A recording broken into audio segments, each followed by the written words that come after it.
I've seen that the number one resolution for 23 is to live healthier, exercise more, get more active.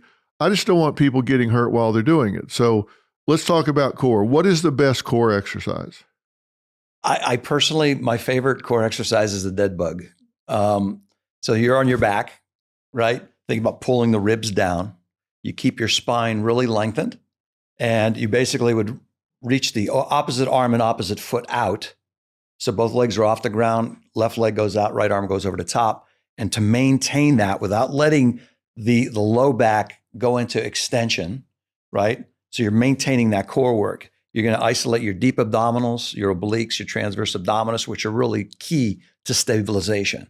And also, it's a great time when you keep your elbows extended, you're getting good lengthening of your lats, and you're starting to work on some mobility work as well. All right, well, let's talk about that so everybody understands it. Dead bug, you're saying on your back like a dead bug, both legs are off the ground, and you extend opposite leg and opposite arm. Exactly. Okay. So start with the knees up at 90 degrees like this, and then the left leg would go out with the right arm. Okay. And then the right leg goes out with the left arm. And the key is what you do at your core. Don't let your back cave and arch. You have to pull those ribs down and maintain a lengthened spine. Keep your back flat. Yes. And keep your chin drawn in so you activate the deep neck flexors, which are good for stability in the neck, and you're getting a deep core. Okay. And you've got some pictures of this we can put on the website. Yeah, sure. So dead bug. And how many times do they need to do it? When it comes to core training, I always believe in increasing the time that you can do the activity. There's a spine institute out of San Francisco where they talked about being able to do a dead bug where you progress it to be able to do it 5 minutes straight. Because you want to build postural muscles, have high endurance. So you have to train them in that capacity. So however you train muscles, they will adapt according to what you impose upon them. And you need to do more than your body wants to do to get adaptation, which strengthens the tissues.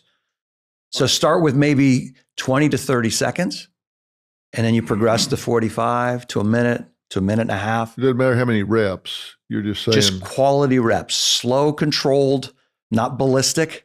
One of the things, I'm sure you probably agree with this idea of fitness today, it's become all about HIIT programs, this high intensity training. And I'm just seeing so many injuries from it because to do those activities, you have to have a lot of stability and a lot of general strength. And most people don't have that to be performing at that level. So in summary, I would just say, you want to find the level of exercise that's appropriate for you. Even when you go play, for example, I had one lady trying to play pickleball with a guy that was like a world-class tennis player. And she totally flared her cuff trying to keep up with this guy, because as she was returning the ball, he's like, "Oh, you're doing great." So he kept getting it harder and harder and harder. And pretty soon she had this massive inflammation of a rotator cuff. What's another favorite core exercise, Pat? When I look at that, back to what we're talking about with activity, how you stiffened up when you didn't perform. If 0 is no activity and a 10 is 2 hours of workout per day, as a person gets older, they can't go to the 10, they're going to highly inflame. They go to the 0, do nothing, they're going to stiffen right up. So where's the medium? Is it between the 3 and a 6? Do you go to between the 2.5 and a 4.5? Should you work out 20 minutes, 30 minutes a day? And what's the activity? I feel somebody should do something every day. Minimum 10 to 20 minutes, maximum 40 minutes. Okay? For beginners. And you have to do something you like, something you enjoy. If it's swimming and a person says, "I don't want to go to the gym, I don't want to do any activity," just do nothing but swim. Go and swim. You'll get to an hour a day, whatever day.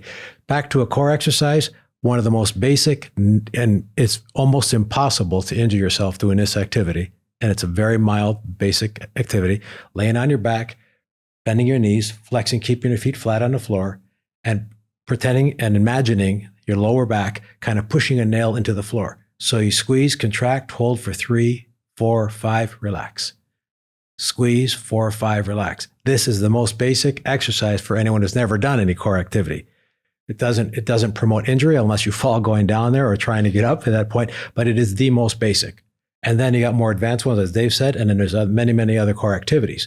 So what type of person are we talking about? An extreme beginner? We're talking about, pickleball.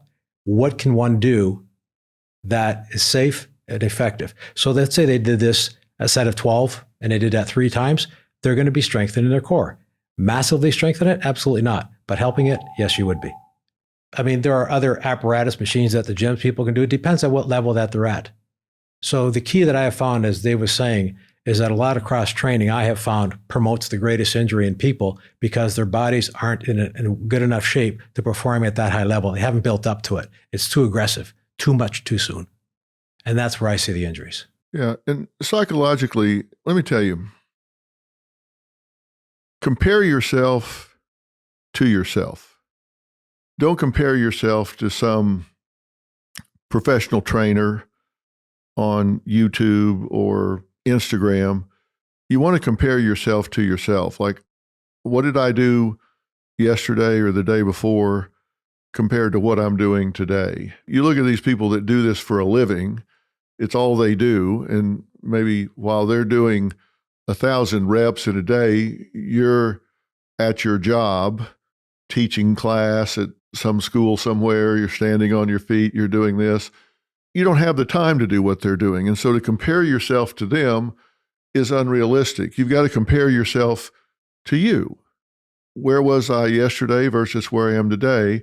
And small changes aggregate to big results across time. That's a key to rehabilitation, for example. You might be able to barely move a leg after surgery, and 2 weeks later, you can move it 2-3 inches, and 3 weeks later, and then that aggregates, and across 6 months, you've got use of it back. And small changes across time really add up. And here's the thing, that time's going to pass whether you're doing something about your body getting in better shape or whether you're not. Whether it's losing a half a pound a day or a pound a week or whatever for 6 months, that 6 months is going by whether you're doing something or not. You might as well be making those small changes across time. And if it's stretching your tendons and ligaments a little bit each day so you have some flexibility, strengthening your muscles where you have some stability, just a little bit each day across a couple of months, 3 months, 4 months can make a huge difference. And the key is the time, I have found. I have found that the number one reason people stop and don't adhere to their exercise program at the beginning of the year, they have maybe, I want to lose 10 pounds or 20 pounds. I hardly ever hear that anyone say, I want to get in shape. It's just, I want to lose 10 pounds. So we look at a 24-hour day. How many people say, or how many people can say, yeah, I have an extra 2 hours per day in my life? No, people are just massively running around. They're just barely able to get through the day and get to bed and get up for the next day, whatever they're doing, taking care of families, children, their own jobs, traveling, whatever it is. So they'll go to the gym and they'll spend a lot of time or they'll do certain things. And suddenly all the other things in their life are getting behind schedule. It says, I tried, I don't have the time to go to the gym. Well, you don't have to go to the gym. You can go for a walk for 20 minutes. You can do exercises at home. There's many exercises. You can do yoga at home. You can do yoga at a studio. Where do you plan it? How's your time management working? When are you going to do it? In the morning, at night? Plan your work, and work your plan. Stick to something that's effective. Do something you enjoy. If you don't like going to the gym, you don't like doing weights, don't do it. You're not going to stick with it. You're going to get disappointed. You're going to feel guilty. You're going to get upset with yourself. What is something you can do? I like walking. Go for a 20-minute walk. Do not do a 1 or 2 hour walk. Do a 20-minute walk, come back, perhaps some basic stretches that take 5 to 7 minutes, maybe some 2-pound, 3-pound, 4-pound weights, curls, shoulder presses, something basic. If you stick with that, you're going to see the small changes that you said are going to aggregate to a large change in life. You're going to start feeling better. Wow, I haven't been doing this very long. I've been doing it consistently. And in 3 months, I did drop 5-7 pounds. And I feel better. I sleep better. I think better. I'm better in my relationships. I'm performing better at work. And I'm happier with myself. Wow. Mental, physical, spiritual, however you want to go through, all areas of your life start to get improved, your digestion, everything. So if you're able to stick with that, now, do you want to increase the level by which you're doing something? Do you want to do something that's a little bit more aggressive? Do you want to do something that's more intense, more time consuming? And can you change certain up? If there's all you want to do is walk or carry 1 pound, 2 pound weights and do curls while you're walking or come home and do them, at that point, that's all you do. You're doing something and you're going to get improvement from it. And I found as people get older, the consistency of their program is more important than what they're doing, how long they're doing it, just consistency. 20 minutes, 30 minutes, go do it, enjoy it, and have fun at it. Now it's sustainable.